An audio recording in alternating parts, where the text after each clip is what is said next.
Ново истражување предводено од КАЕЛ од Националниот центар за океанографија на Велика Британија откри значителна промена во бојата на светските океани со далекосежни последици за морските екосистеми и глобалниот циклус на јаглерот. Истражувањето, кое анализира 20 годишни податоци од сателитот АКВА на НАСА, покажа дека 56% од глобалната површина на морето претрпе забележителна промена во бојата од 2002 година, првенствено стана позелена.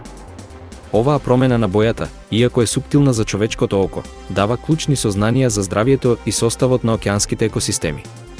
Трендот на позеленување е особено изразен во тропските и суптропските региони, што укажува на потенцијални промени во фитопланктонските заедници, микроскопски организми кои ја формираат основата на мрежата на морската храна. Истражувањето ги искористи податоците од инструментот МОДИС на сателитот АКВА, која следи бојата на океаните веќе 2 децении. Со анализа на целиот спектар на видливата светлина што се рефлектира од површината на океанот, истражувачите беа во можност да детектираат промени кои традиционалните мерења на хлорофилот можеби ги пропуштиле. Еден клучен фактор идентификуван во истражувањето е зголемената стратификација на океаните поради климатските промени.